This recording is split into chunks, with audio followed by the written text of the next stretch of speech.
नमस्कार दोस्तों, think IAS में आपका बहुत बहुत स्वागत। आज हम भारतीय विरासत और संस्कृति पर चर्चा करेंगे। हमारा प्रश्न है, दक्षिण भारत के राजनीतिक इतिहास की दृष्टि से अधिक उपयोगी न होते हुए भी संगम साहित्य उस समय की सामाजिक व आर्थिक स्थिति का अत्यंत प्रभावी शैली में वर्णन करता है। टिप्पणी कीजिए।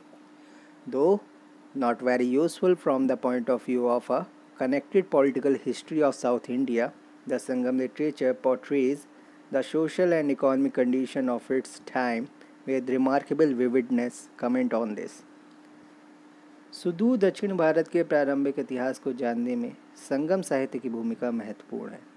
संगम साहित्य का संकलन लगभग 300 ईसा पूर्व से 200 ईस्वी के बीच का माना जाता है, जो कि मदुरै में आयोजित विद्वानों के सम्मेलनों, जिन्हें संगम कहा जाता है, के दौरान रचे गए। संगम साहित्य के माध्यम से हमें ईसा की प्रारंभिक सदियों के इतिहास की जानकारी मिलती है। इनमें से कुछ वर्णन तो बहुत पुराने, कम से कम ईसा पूर्व 2वीं सदी के प्रतीत होते हैं। यद्यपि आख्यानात्मक संगम ग्रंथों से हमें कुछ जानकारी सत्य के गठन के बारे में मिलती है, जिसमें सेना के नाम पर योद्धाओं के दल मात्र होते थे तथा कर संग्रह प्रणाली और न्याय व्यवस्था आरंभिक अवस्था में थी, किंतु संगम साहित्यिक राजनीतिक इतिहास की दृष्टि से उतने अधिक उपयोगी नहीं है जितने कि सामाजिक और आर्थिक इतिहास के निर्माण की दृष्टि से है क्योंकि इन ग्रंथों में राजाओं की वीरता का अतिशयोक्तिपूर्ण वर्णन है। साथ ही इन ग्रंथों में वर्णित अधिकतर राजाओं, वंशों तथा स्थानों के पुरातात्विक साक्ष्य बहुत कम हैं। राजनीतिक इतिहास के विपरीत संगम साहित्य से तात्कालीन समाज, धर्म, अर्थव्यवस्था आदि के बारे में महत्वपूर्ण जानकारी प्राप्त होती है। इससे पता चलता है कि तमिल लोग आरंभ में पशुचारक थे। संगम साहित्य में निरंतर युद्धों एवं पशु हरणों की चर्चा है। इन ग्रंथों से प्रकट होता है कि युद्ध की लूट से लोगों का जीवन निर्वाह अच्छा होता था।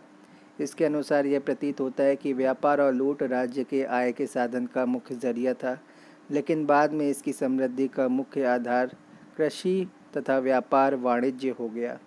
कृषि से राज्य को प्रचुर आय प्राप्त होती थी, क्योंकि कावेरी नदी के डेल्टा वाला प्रदेश अपनी उर्वरता के लिए प्रसिद्ध था। इसी आय के द्वारा प्रशासनिक एवं सैन्य व्यय की पूर्ति की जाती थी। वस्त्र उद्योग इस काल का मुख्य उद्यम था। उरायूर सूती वस्त्रों के लिए प्रसिद्ध था। यहाँ के रेशम की पश्चिमी देशों में अत्यधिक मांग थी। विदेशी व्यापार के माध्यम से भारी मात्रा में सोना प्राप्त होता था, जो तमिल प्रदेश के समृद्धि का एक महत्वपूर्ण कारण बना। यद्यपि संगम काल में एक नियमित कर प्रणाली का अभाव था, किंतु काली मिर्च, हाथी दांत, रेशम के निर्यात ने राजाओं को धनवान बनाया। संगम साहित्य से तत्कालीन समाज के बारे में महत्वपूर्ण जानकारी मिलती है। शिल्पपादिकारम और मणिमेकलय जैसी रचनाएं तत्कालीन सामाजिक स्थिति को भली भांति उजागर करती हैं। संगम ग्रंथों से मिली जानकारी के अनुसार यह पता चलता है कि संगमकालीन समाज में वर्ण और जाति व्यवस्था उतनी सख्त नहीं थी जितनी उत्तर भारत में। फिर भी सामाजिक वर्गों में ब्राह्मणों को समाज में सर्वाधिक प्रतिष्ठित स्थान प्राप्त था।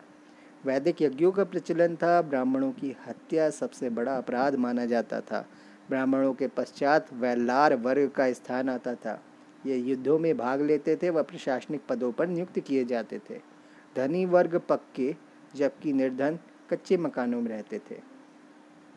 सभी अपनी स्थिति के अनुसार कार्य करते। सामाजिक विषमता के विरुद्ध कहीं भी विरोध की भावना नहीं थी। महिलाओं को अपना जीवन साथी चुनने की छूट थी। साथ ही 8 पहर और 8 प्रकार के विवाहों का उल्लेख मिलता है, किंतु विधवाओं की स्थिति अत्यंत शोचनीय थी। ऐसी भी जानकारी मिलती है कि उच्च जातियों में सती प्रथा प्रचलित थी। संगम साहित्य में दास प्रथा का भी उल्लेख नहीं मिलता है। मृत्यु के पश्चात अग्निदाह एवं समाधिकरण दोनों ही प्रचलन में थे। इस प्रकार दक्षिण भारत के राजनीतिक इतिहास के निर्माण की दृष्टि से संगम साहित्य भले ही उतना महत्वपूर्ण न हो, किंतु ये तत्कालीन सामाजिक आर्थिक जीवन की दृष्टि से और उसकी जानकारी के हिसाब से अत्यंत महत्वपूर्ण भूमिका निभाता है। धन्यवाद।